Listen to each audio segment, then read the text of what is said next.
bossing, ang ating gagawin ay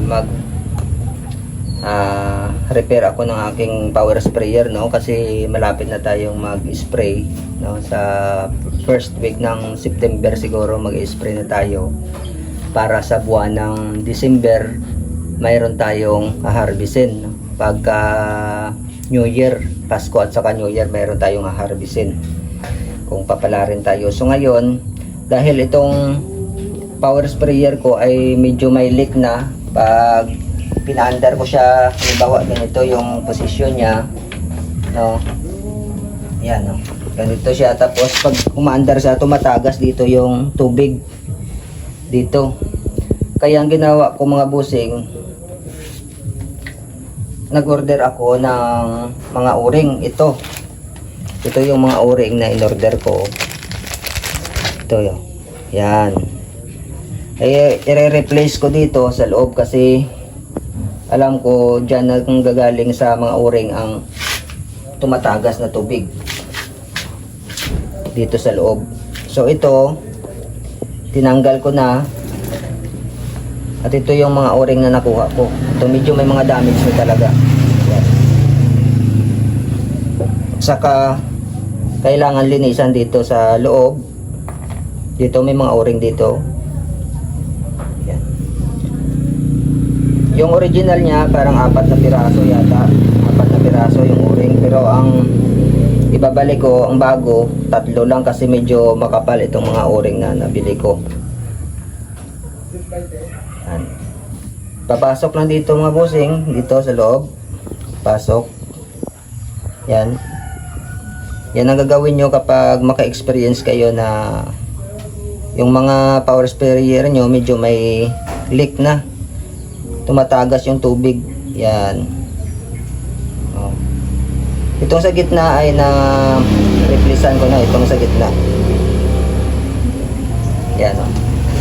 Tapos babalik natin itong pinaka stopper nya. Itong pinaka stopper nya mga busing, meron itong, ito papakita natin, isam natin na ito yung kanyang itsura. Tapos may mga butas-butas siya dito. Dapat itong butas na ito malinisan natin, no? Tanggal natin itong mga nakabara na mga lupa, oh. Yan. Oh. Yan. Nesumonoy. Yan, oh. Yan, oh. Kasi pag naglalagay tayo ng grasa dito tayo naglalagay ng grasa para buksan natin ito, lagyan natin ng grasa. Pero kung itong mga butas na ito ay merong nakabara na mga lupa, hindi makakapasok yung grasa sa piston natin dito. Yan.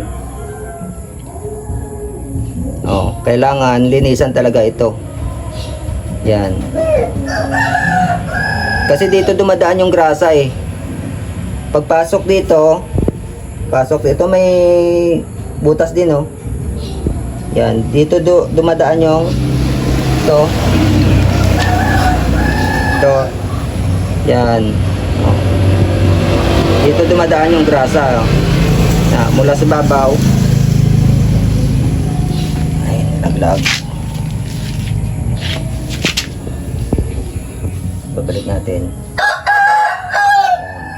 Dito dumadaan ang grasa, papasok dito sa butas, tapos dumadaloy dito sa parang kanal-kanal niya. Yan, papasok sa ating piston ito. Yan. So dahil malinis na, pwede na nating ibalik. Yan. O, ibalik. Pagkabalik, ibalik din itong pinaka nut niya. Ito.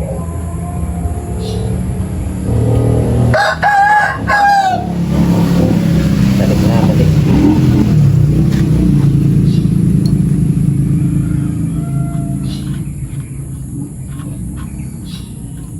Yan. Tapos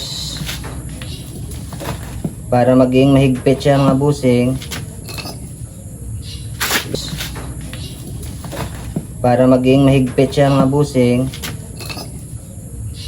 ganyan natin.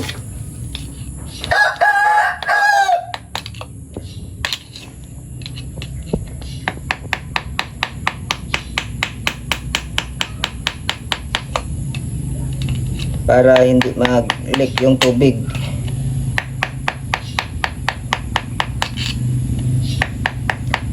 Tapos mga bossing, pagka nag-experience kayo na mahina yung buga ng power sprayer nyo, mahina, ito naman ang may diferensya, yung mga check valve nya. Anim ito mga bossing, ang kanyang check valve. Tatlo dito sa taas, isa, dalawa, tatlo, tapos tatlo din dito sa ilalim, isa, dalawa, tatlo, bali anim lahat. So ito na pang replacean ko na kasi yung iba mga sira na yung kanyang mga ito tulad nito, sira ang kanyang parang gasket na guma. Ito yan, sira, mahina na siya humigop ng tubig, kaya mahina ang buga ng ating power sprayer. Ito pa, oh. Yan, may diferensya na ang kanyang guma. Tapos minsan napuputol yung spring dito sa loob. Yan ang diferensya sa check valve natin. Yan. So ito, bago na lahat mga check valve ya. Tapos dahil okay na ang dalawa, ito na lang ang tatanggalin ko. Yan. Sa pagtanggal mga busing, ito lang ginagawa ko. Ay, ito, tapos na itong dalawa, bali ito na lang.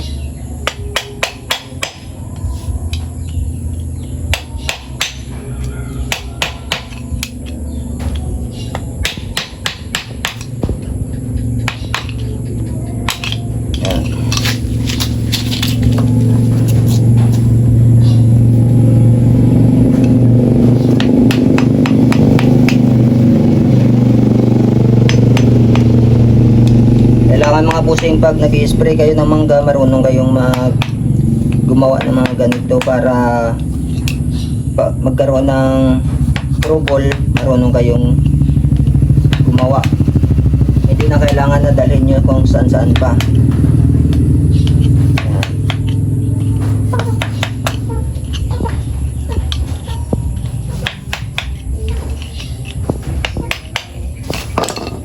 Pag medyo maluwag na, ganyanin na lang. Tapos kailangan linisan ito mga busing, linisan. Tapos tanggalin natin ang ito, kanyang stopper. Yan. So gaya ng ginawa natin kanina sa isa, kailangan malinisan din ito mga busing. Ito. Yan. Linisan ito ng mabuti. Kung mayroon kayong gasolina, pwede linisan nyo muna ng gasolina, brush.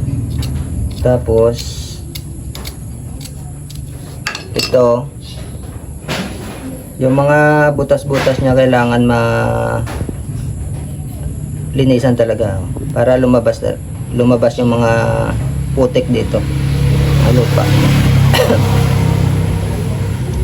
Kasi hindi na makapasok ang grasa eh pag nilagay natin yung grasa dito sa babaw, taas.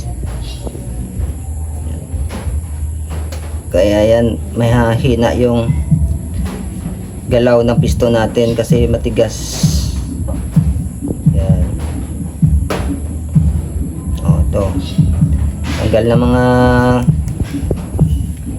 putik, mga lupa. Yan, linisan pa natin yan muli mamaya. Tapos yung mga dati niyang o-ring, yan, ganyan magtanggal. Yan, dali lang naman. Yan.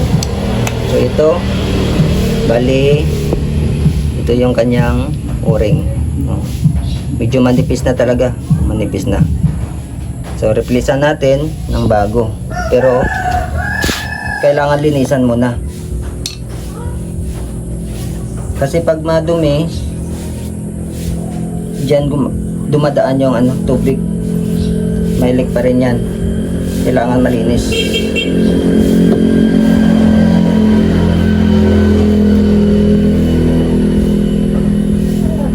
yung bago. Lagay natin.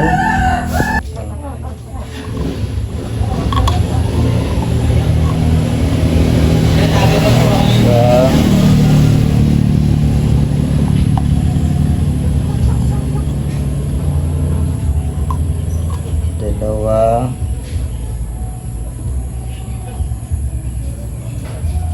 Tatlo.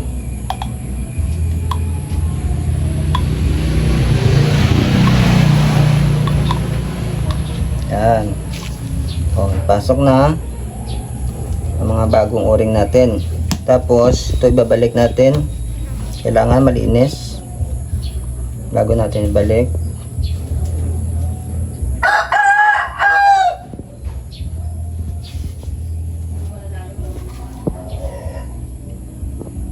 O, so ito malinis na. Pakita mo na yun. Ito. Kita nyo may mga butas-butas na. Oh. Kanina may mga putik. Ay, kanina puno ito ng mga putik at saka lupa ito.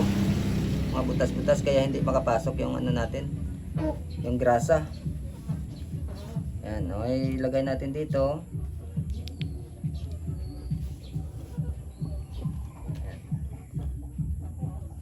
Yan. Tapos ibalik yung pinaka-nut niya mga busing. Ito, yung nut niya.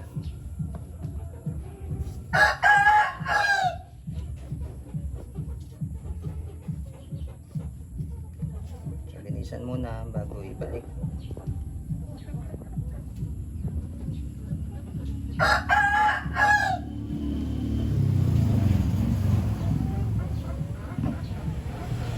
So, abangan yung mga busing simula September to mag-i-induce na ako at saka promise ko talaga sa inyo na gagawan ko ng video para ma-share ko naman sa inyo ang mga ginagawa namin.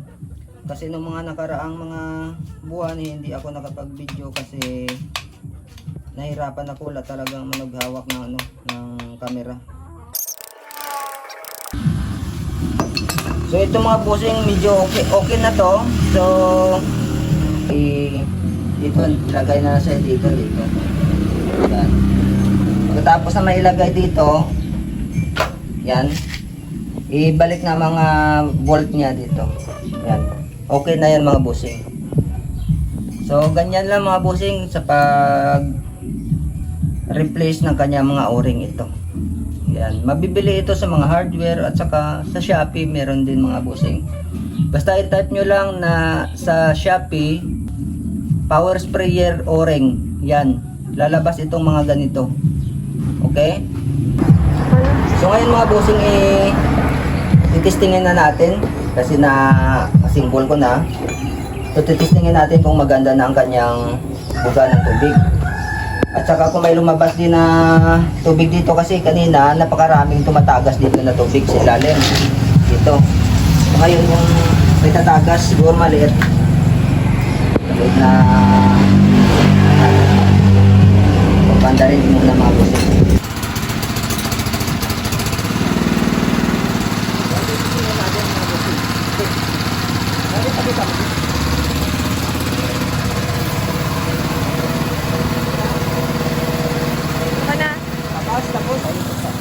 So yan mga busing, oh, malakas ng buga niya. Yan. Malakas na ang buga ng power sprayer natin. At saka makita natin mga busing na yan ang tumatagas. Yan.